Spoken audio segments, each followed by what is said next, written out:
அடுத்த பாலியல் வன்கொடுமை, செக்ஸுவல் அசால்ட் எங்கே நடக்கிறது என்று ஒவ்வொரு கணமும், ஒவ்வொரு தமிழனும், ஒவ்வொரு இந்தியனும், ஒவ்வொரு மக்களும், பெற்றோர்களும் நினைக்க வேண்டும். இதற்கு என்ன சட்டங்கள் கடுமையாக்கப்பட்டாலும், தூக்கு தண்டனை விதித்தாலும், இது மக்கள், இளைஞர்கள், வளரும் தலைமுறையினர் மனதில் பாடம் புத்தகத்திலேயே ஒரு விழிப்புணர்வை ஏற்படுத்தலாம்.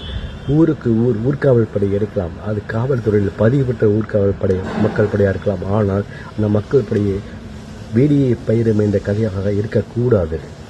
எனவே எல்லாரும் ஒரு மனசாட்சியுடன் இருக்க வேண்டும்.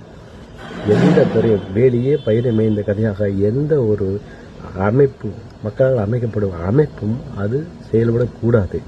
முதலில் தூய்மையாக இருக்க வேண்டும். இப்போ அரசியல் விழிப்புணர்வு,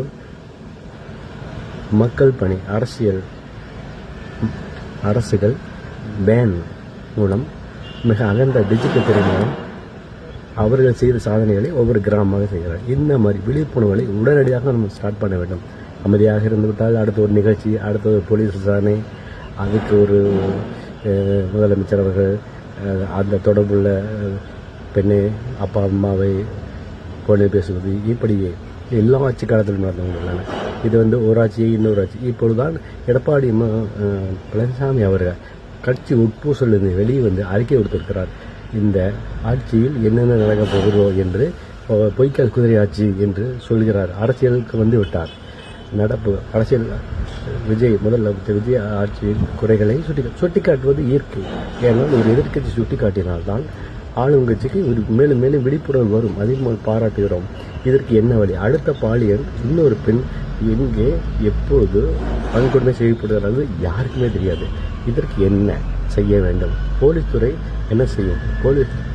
ஒரு ஊருக்கு ஒரு போலீஸ் போட முடியாது. ஏனென்றால் நம்ம தமிழகத்திலே நாம் பல ஊர்களுக்கு செல்லும்போது ஒரு நகர்ப்புறத்திலிருந்து, ஒரு மெயினான ஒரு பஸ் ஸ்டாண்ட்லேருந்து ஒரு கிராமத்துக்கு செல்ல வேண்டும் என்றால் பல மைல்கள் நடந்து செல்கிறார்கள். ஒரு தோட்டத்துக்கு ஒரு பெண் தலையில் சாப்பாடு கூட வைத்துக்கிட்டு தனியாக நடந்து கொள்வதை பார்க்க முடிகிறது. இது கள்ளக்குறிச்சி மாவட்டங்களிலும், தென் மாவட்டங்களிலும், ராமநாதபுரம் மாவட்டங்களிலும் நன்றாக பார்க்க முடிகிறது. அவ்வாறு தான் செல்கிறார்கள். அங்கெல்லாம் நம் புதர் செடிகள் ரோட்டில் இருபக்கமும் இருக்கும். எங்கெல்லாம் பாதுகாக்க கொடுக்க முடியும் என்று கண்டிப்பாக முடியாது. ஊருக்கு ஒரு போலீஸ் போட்டால் கூட அது முடியாது. ஒன்றே விழிப்புணர்வு பாடத்திலேருந்து ஸ்டார்ட் பண்ணணும். இந்த பாடங்கள் ஆரம்பிக்கப்பட்டு இருக்கின்றன என்று எனக்கு சரிவர உறுதிப்பட முடியாது. ஒன்றே விழிப்புணர்வு பிரச்சாரம் அங்கங்கே இது மிக தீவிரமாக எடுத்துக்கணும். மக்கள் மனதில் சைக்கோக்களை கண்டுபிடிக்க வேண்டும். மதுவை ஒழிக்க முடியாது, மதுக்கடைகளை ஒழிக்க முடியாது.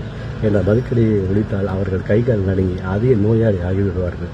அதற்கு வழியும் இல்லை. மனநல வல்லுநர்கள், மனநலம் பாதிக்கப்பட்டவர்கள் எங்கெங்கெல்லாம் இருக்கிறார்கள் என்று கண்டிப்பாக நாம் சர்ச் பண்ண முடியாது.